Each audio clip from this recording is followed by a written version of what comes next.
So I joined a game recently and noticed that we were going straight into session 1 in a week's time without any session 0. So I nervously took the initiative and asked the other players if they had anything they didn't want to see in the game, while giving my own boundaries as a starting point.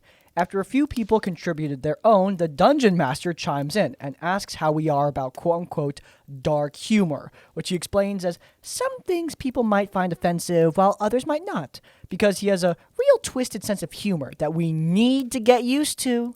I was like, okay, I'm gonna need an example because that's just so vague. I feel like I have a lot less of an idea as to what to expect than before you explained it. Okay, he agrees. So he further explains that he frequently makes jokes about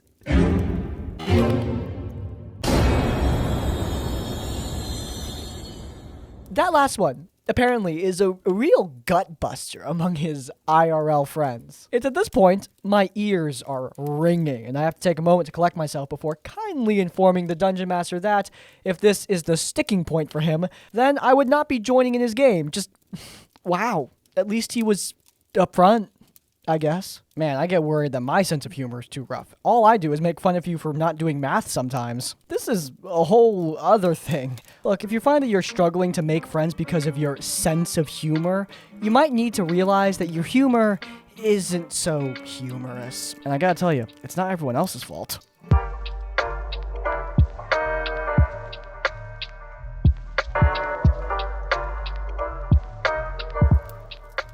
I'm writing this because I really need an outside opinion. Also, don't expect a real horror story, because this isn't really one.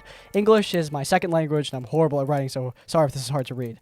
Let's introduce the people. Me as myself, Druid, my best friend, and the person that brought me into D&D, Sorcerer, a close friend of the DM and a good friend to us, me and Druid, and DM. Good friends with both of us, but closer with Sorcerer. So Sorcerer joined the campaign a little later than me, around 3 months ago, and immediately tried to get in a relationship with Druid, something that Druid really liked. They had been building it up little by little for the past few months, but last week things got weird.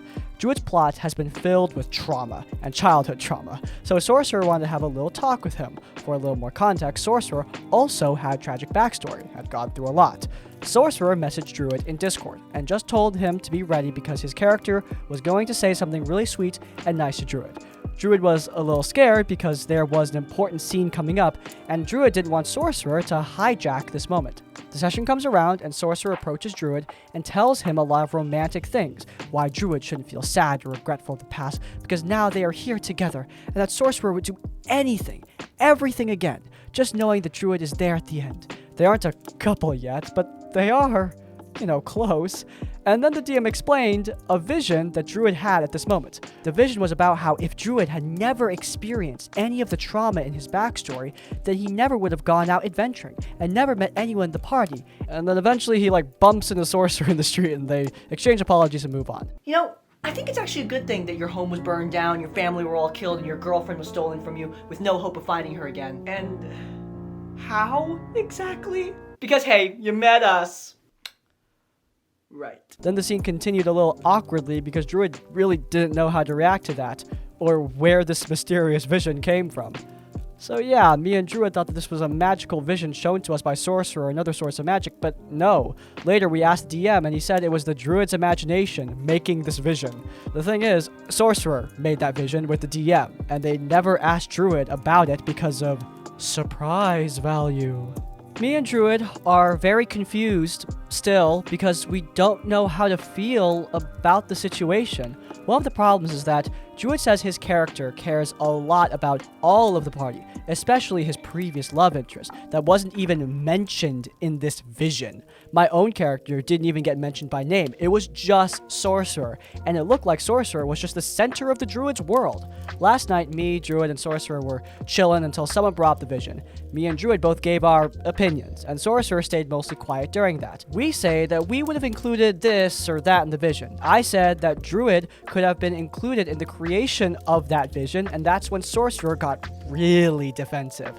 He said it was mostly a thing that he wanted to do, and that if Druid did the same for him, Sorcerer would have loved it, and it was mostly secret for shock value. The previous love interest is not in the group anymore, so it's not relevant to the story anyway, and he gave a lot of points, but he got really intense, and at the end just said, okay, well, don't worry about it, we won't do it again. Me and Druid tried to make ourselves clear. We liked the scene, it was cute and all, but it could have worked out better with feedback from Druid, which is just my opinion. Sorcerer's only response was, "So you liked it, but?" I, at the end, just ended up not speaking at all because I was really scared that I hurt them. I know Sorcerer is very passionate about the game and his characters. At the end, we managed to cool off a little, but we never had any screams or real fights, just passive-aggressive comments from Sorcerer, and a lot of regret from me and Druid. Druid ended up promising a very cute thing for Sorcerer very soon in session as an apology and to forget about what anyone said. At the end, we ended up kind of making up, but I feel bad. Like, I was an a-hole to Sorcerer for no reason.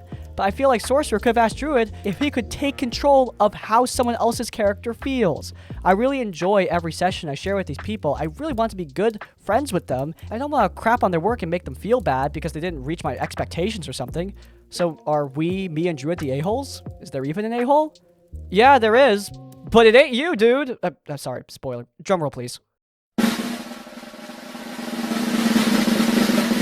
Not the a-hole. Look, I'm sure that your sorcerer friend and the DM are wonderful and great people, but yeah, this ticked me off. You're right. The sorcerer should not be controlling how someone else's character feels about their character, especially in a romantic sense. That's gross, dude. Look, Druid's character might reciprocate those feelings, and that's great, but it's still bad to do all of this without any sort of permission. Even if the characters were in a relationship prior, I wouldn't be completely comfortable with this. I mean, you're literally going into another character's mind and shifting how they perceive the world. That's weird in a relationship. But here's the thing, they're not in a relationship. The two characters are not in an established relationship, so it's even worse somehow. And the fact that Sorcerer could not take your criticism and made you guys feel bad for it? I mean, your criticism was completely legitimate. Just because there was no screaming doesn't mean this isn't a horror story. It definitely is. Look, if you raised your voice or said some out-of-game stuff that you regret, you can apologize for that. But don't apologize for criticizing what Sorcerer did, because what Sorcerer did, I'm sorry, man. They might be a great guy, but they messed up here. I'm currently part of a campaign that I'm having some relatively minor issues with, but I'm not sure how best to handle it. I also felt like it involves things the majority of people are likely to run into at least once in their experience with TTRPGs, and might be a refreshing break from some of the truly awful experiences that many have had. I was invited to join this group via a good friend of mine, and I was familiar with most of the people who were involved, so yeah, I said yes. I had a great idea for a character, but when Session 0 came around, I realized it wouldn't really work with the Dungeon Master's very particular campaign setting. We were only allowed to be humans, and the setting was supposed to be based off two sci-fi novels, Firefly and City of Ember, I think? We're gonna get that show back on the air, buddy. It was post-apocalyptic. We lived in a utopian society in a big cave with a magical energy source and pretty much no technology. I was pretty disappointed I wouldn't get to play my other character idea, but I figured I could save it for something else. Instead, I decided to create a character with a connection to an important NPC I could tell the DM really liked, because I felt it would be easier to immerse myself in the setting if I built a character with connections to it. I checked with the Dungeon Master for every step of the character creation process, and ended up creating a Way of Shadow monk who was the adoptive daughter and apprentice of this NPC who served as the leader of what was essentially a specialized Secret Service type organization. I asked at one point if she could have maybe been born into a family of outsiders that were our enemies and could have been adopted by this NPC through various means. But the DM said that pretty much all outsiders were non-human. It would be pretty obvious to anyone if I was something other than human. So they wouldn't have adopted me. I figured that was fair and agreed, especially because I didn't want to make anyone feel like I was getting special treatment by being the one non-human. My DM later told me that another player character was also going to have a connection to this same NPC. I felt disappointed because I felt like this was the one unique character about my thing so far, but I pushed the feeling away and joked to myself that I could be the only one who was getting good at punching stuff, and there was room to develop my character further. I then learned that this player character was a sorcerer paladin who was slowly transforming into a dragon since a draconic god that this NPC worshipped had chosen this guy as a host. I felt like that was pretty imbalanced, but decided I was probably just being petty, so I didn't say anything and pushed past it. Alright, before we start up the game, I figured we'd go over your backstories. Remember, they were supposed to be humble, so, looking forward to seeing what you guys got in store. Okay, I can go first. We were supposed to make our characters, humble and stuff, so I decided to make my character a simple farm girl, hoping to learn the ways of magic and do some good in the world. Her only heirloom is this simple book that her parents gave her. A reminder of who she wants to be and how she wants to change the world. Okay, that sounds like whatever, but my character is an extremely powerful chosen of a dragon god. I'm slowly turning into a dragon myself, inheriting power over the elements. I inherited this legendary axe that gives me strength and lets me control the storm itself.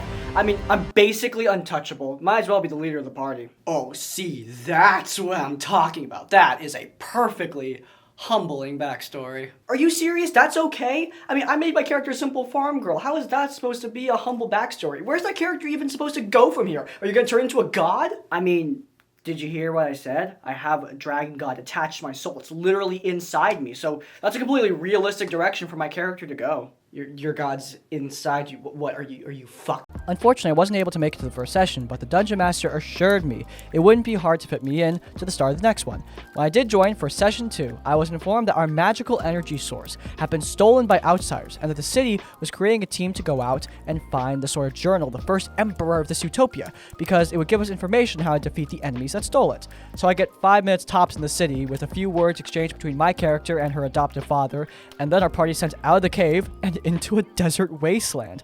I built this character under the assumption that we'd be interacting with the environment that the DM described in Session 0. The instructions we were given for finding the journal were, go north. We have been in this desert for weeks now with no further information given, and no other plot hooks. We eventually come across an abandoned city where we find ancient tech that we don't understand. It was fun pretending not to understand things like automatic doors, if I'm being honest. And eventually you find a guy in a tube, a new player, an artificer, and he was basically smarter and better than everyone in every way. He had a tendency to info dump about how the universe worked and science, and had a sort of passive-aggressive attitude and insulted our intelligence and lack of understanding of this world. He had AI built into his head and could project holograms, and he didn't need to sleep, so whenever we took watch, the character interactions always involved this guy. I tried not to feel cheated by the amount of information and skills he had access to, but it felt really unfair to send us out into a world where we didn't understand anything and give another player character all of this information. I suppose maybe it was to help us and provide us with things we might not know that was necessary to the quest, but all the information he had did not give us anything that was helpful in regards to what we were trying to accomplish, as his character had gone into his little hibernation pod centuries before our cave utopia ever existed. I got even more frustrated when he stated that he was just the guy who punched stuff, because I felt that made my monk even more useless and irrelevant, and he was clearly so much more than just a guy who could punch stuff. I was having such a hard time finding a purpose for my character and giving her motivation aside from her admiration for her father figure. There was also this time he asked me to rate my character's appearance on a scale of 1 to 10. When I just showed him a picture of the Hero Forge model I designed for her, he said, "Oh, so like a 5 or 6? No frame of reference for how attractive that is to him, but I felt like it was kind of weird that he only asked me, does he look like this? Because, I mean, if he does, I don't know what you were so shocked by, honestly. I'm just not having much fun, but I'm not really close friends with the Dungeon Master, so I don't know how best to communicate with him. I don't know if it's better to just leave the game that I feel like isn't worth my time anymore, or to express my frustrations with it. The setting is fairly restrictive, so I feel like it's one of those situations where maybe it's just not for me and my style, but I also feel kind of guilty for not having fun, and I'm worried that I'm just not trying hard enough. I'm also a people pleaser and find confrontation very intimidating. I don't want to hurt anyone's feelings. Am I overreacting? The DM is a nice dude, and there are moments I've enjoyed, but most of the time, I feel like I'd rather be doing something else. If you have any advice or insight on the matter, I'd really appreciate it. Sorry if this was long. Thanks for reading. It wasn't very long at all, and there were very few outtakes, which means that it was a very clean and easy read, so well done. But in any case, you should not feel guilty for not having fun. At the end of the day, your responsibility is not to enjoy this game. Obviously, if you're like on your phone, not paying attention, then you're not really doing your end of the fight when it comes to the having fun thing, but you seem to be paying attention. You seem to be trying to engage in the world. You're trying, but you're not getting anything out of it. You're putting genuine effort into making this game enjoyable, and it's just not. And yeah, that means that I think it is best that you probably just walk away. Look, maybe in the future, the game could get so much more fun, but that's a big maybe right there. I'm sure the DM is nice, but what really irritates me is that the setting feels restrictive, but only for you. Like, the Artificer's allowed to have this crazy, insane future pod storyline where the dude has insane amount of knowledge about the world. You have a dragon avatar in the party, yet it's too much for you to play a non-human. Okay, sure, but it just feels imbalanced, and I think I'd struggle to have fun in that situation as well. You could still be friends with the people in the group, but I don't blame you for not enjoying the game. And if you're not having fun, you don't gotta play. I'm fairly new to D&D. I went to a local gaming store to meet up with people to play with. After some mingling and socializing, there was a group that was welcoming new players, and I joined their Discord to do a Session 0 for their campaign. My character is a human warrior, a simple character that would be a good starter. His backstory, which I naturally sent to the DM, included that he was a gay aristocrat who wanted to shed off the life of high society and take up a life of adventure, and had it rough with odd jobs, bounties, and whatever he could find. Seemed to me it was a nice motivation to get together with a ragtag team of adventurers to go on an epic quest, but I also mentioned his sexuality wasn't really relevant, and I was more interested in adventure and combat. I just made him gay because I wanted to relate to him more. The DM agreed and said his backstory can also help with potential aristocratic connections if the group needed it. I didn't think of that when I made the character, so I was excited for the potential my character could add to the sessions. The first sessions went great. We did some quests that led us through a few small towns. The first red flags I didn't notice at the time, though, was the DM had barmaids at the tavern that would flirt with my character. I would turn them down, focusing on getting to know my party members more. The encounters seemed harmless, but my character was the only one of the 4 of the party that the DM decided to receive attention from the women. Fast forwarding to the big city, this is where things got really uncomfortable. We had a job from a nobleman who was being blackmailed by a... Am I allowed to say that on YouTube? Okay, guess not. Let's go with Cuddle Puddle. Yeah. Anyway, the nobleman had information we needed to progress the main story, and would give it to us in addition to gold if we could get rid of the blackmailer. So we go to the where we speak to the head mistress. She tells us she needs the income from the blackmail because she can't afford protection fees from a local gang. We as a group decide to take out the gang leader for her so that she'll give us all the blackmail stuff. After we defeat the gang leader and the Cuddle Puddle mistress from her previous protection fees, we try to get the blackmail from her, but the DM decides that the mistress is adding a new condition. I am altering the deal. Pray I don't alter it any further. She wanted to spend the night with my character. The other players laughed and thought it was some silly twist I dealt with, but I wasn't interested in my gay character being coerced into doing it with this mistress. I wasn't interested in any sort of romance or any side quest like that in general, but the DM threw it my way anyway. I have my character turn her down and roll a persuasion check to get her just to honor the original agreement, and luckily I succeed. The DM says, "Yeah, that works," but his tone of voice really did not sound like he wanted my character doing that. The mistress gives us the blackmail and we turn to the nobleman. We give him his blackmail notes and assure him the mistress won't trouble him anymore. Before giving us the information we need, the nobleman invites us to a dinner in celebration of the service we gave him. At dinner, the conversation brings up my character's aristocratic upbringing, and the nobleman decides he wants to marry his daughter to my character because his family will benefit from my family's connections, and his united house will provide us with more resources for our quest.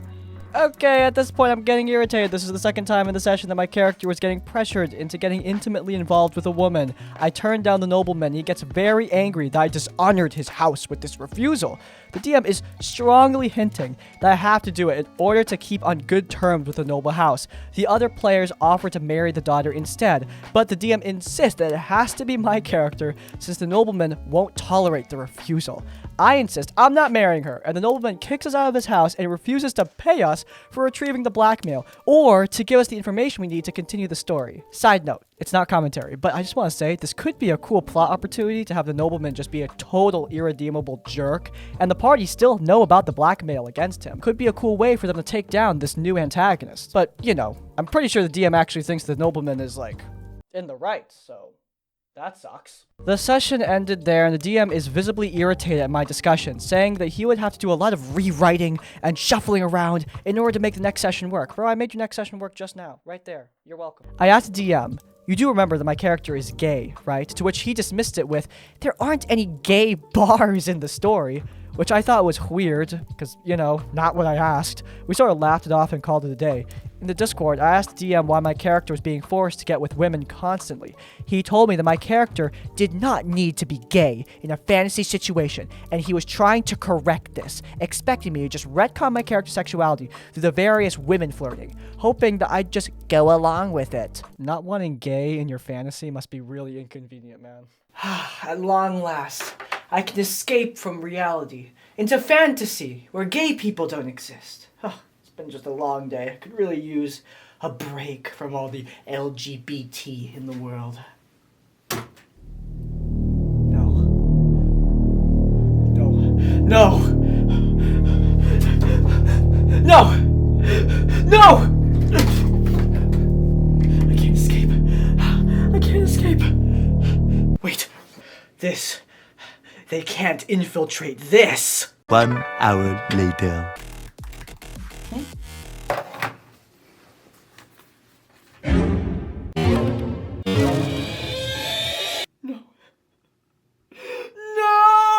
I tell him that I'm not changing my character's sexuality just because he doesn't like it in his story. And that's when he told me he didn't need me to come back to the sessions because he wasn't adding some... No one in the world thinks about gay boning more than homophobes. That really upset me, since I emphasized that I only wanted to go on an adventure and fight monsters. My character's sexuality wasn't crucial to the story, sure, but it was important that it stayed, as it was for me. I never went back. You know, with the world just becoming more and more accepting of queer people in media, I live happily with the knowledge that being homophobic must be the most inconvenient thing in the world. I'm gonna make the wild assumption that my heavily queer audience isn't very homophobic and move on from this topic because, yeah, homophobia is cringe, don't be homophobic. But in terms of D&D lessons, there is some stuff we could take away from this. For starters, you should respect people's backstories. Even elements that they don't think are going to be prominent, you don't just go around and change them. It goes way past stuff like sexual orientation. It could be the languages that they speak, or the food that they like, or the things they can't eat at all. Stuff like that isn't going to be as big as the character going on a quest to save their mother, but those small details are important too. And if you as a dungeon master remember those things, man, there is no better feeling as a player character. To be fair, this dungeon master, he didn't quite forget about the character being gay. He just didn't want the character to be gay, which is worse, way worse. Don't be like this DM, but I'm pretty sure you already knew that.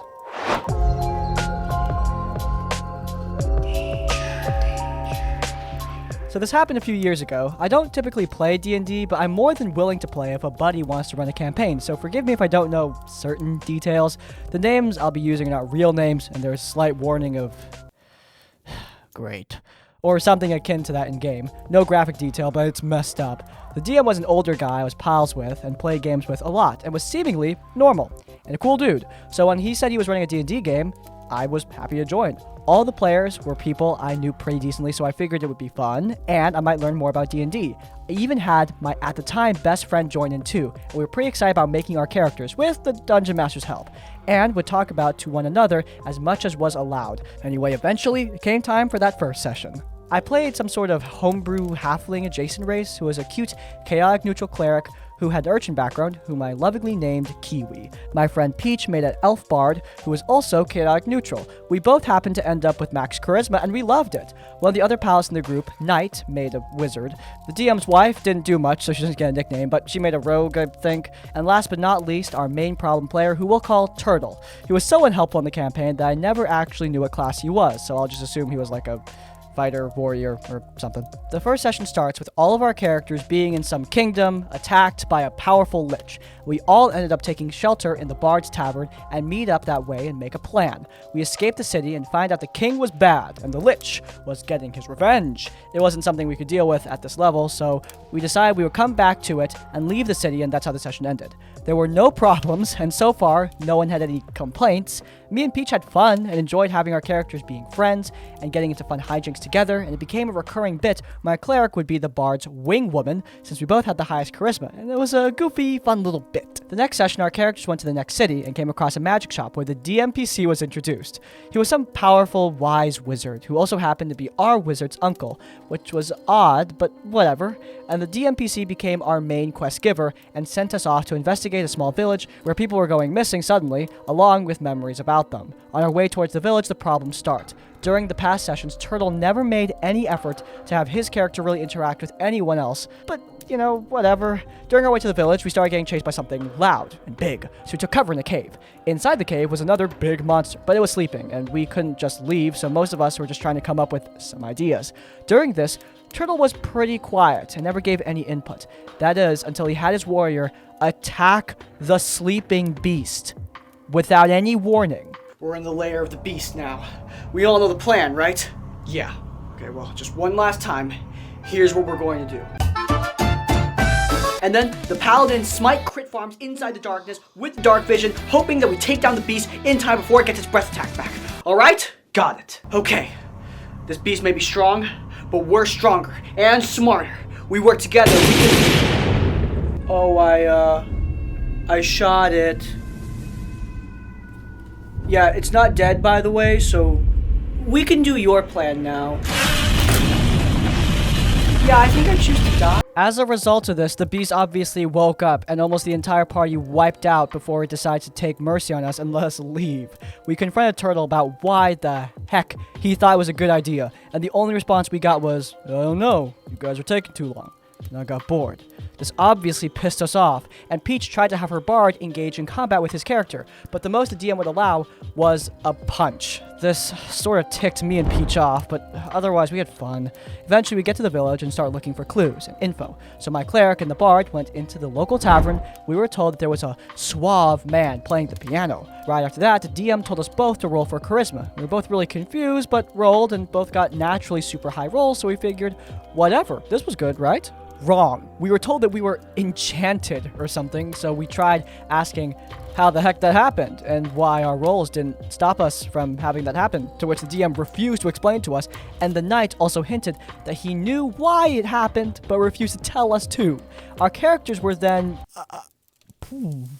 Yeah, that happened without warning. This upset us immensely, and it didn't help that we were both women too. Turtle even laughed about this happening. I immediately spoke up and said that this was not okay, and made us uncomfortable, and on top of that, called out Turtle for laughing, and the DM didn't even verbally apologize, instead just silently sent me a pitiful sorry in the DMs before brushing past it. By the way, the NPC that essentially violated our characters was never relevant again, and seemingly served no purpose other than to just make that happen. We ended up fighting some kind of Hydra that we were not meant to fight, but we were forced to since the fighter actively ignored my cleric using sending to communicate. We needed to leave and headed straight to where the Hydra was, and we were forced into combat. Luckily, my cleric used sending to call for help from the DMPC, so we didn't end up dying. The plot reveal was neat, but it was overshadowed by just everything that was happening. After the whole, getting taken advantage of situation, everyone else started treating our bard and cleric like annoying inconveniences, even though we didn't do anything wrong. They didn't treat the warrior like that. In fact, Turtle was never confronted about purposefully putting the entire party at risk for no real reason and being a nuisance himself. It's not like anyone was treating him bad or anything. He just chose to avoid interacting and chose to be a nuisance. Peach and I tried hard to keep things fun, but we were only ignored and forced to the sidelines as the DM spent the entire session solely on his DMPC wizard's lore and plot, and that was turned into the main character. By now, Peach and I were no longer having fun at all, and felt like we were disrespected, and like some super very obvious boundaries were disregarded, and we were considering dropping the campaign, but it turns out we didn't need to. Considering? Who hurt you? Why didn't it stick? As we were waiting for everyone to be ready for the next session, Turtle was idly talking about how he likes hard-boiled eggs inside the oven. This was odd, so someone asked if he used muffin pans with water, to which Turtle said he didn't use water at all. So me and multiple players corrected him and said, well then, that's not a hard-boiled egg. This entire argument that consisted of Turtle yelling at us simply because he didn't like that he was wrong, and the rest of us just reiterated that it was just eggs he was eating. They weren't hard-boiled. Peach decided to try and put an end to this and said, we should all just shut up, to which Turtle yelled at her to shut up herself, and he ended up leaving Discord call and refusing to play in the campaign. Me and Peach didn't talk to DM or Turtle after that again, and after that we haven't been in another campaign since, but a different friend of mine might run a campaign, and I'm considering giving it another try. literally the most random conclusion to the story possible. It wasn't the clear crossing of boundaries that made you leave. It was an argument over hard-boiled eggs, which, you know what? I'm not complaining. At least you had an excuse to leave the campaign and leave all of this BS narrative behind because, yeah, the DM, Turtle, this is all really rough. In fact, I would say that everyone in the group is a little bit rough, considering that situation in the tavern, bad. Horrible, should never happen, but it happened anyway, and that is not acceptable. It looked like the group was kind of ganging up on you, which could be happening for a variety of different reasons, but I'll say this, that kind of tribal mentality within a D&D group is something that can happen. It's something that can happen in any sort of group dynamic where unfamiliar people are brought into a group where the rest of the players are familiar with each other. It can happen with co-workers, with people at school, with D&D games, and in all cases, it sucks. Being the outsider does not incentivize you to be an active part of the group. If anything, it makes you more of an outsider, which, I mean, to these gatekeeping losers, that might be the point. But hey, no matter why you left, and I wish you luck in finding a campaign that's actually going to be fun. And I also wish you luck in realizing that the class is called Fighter.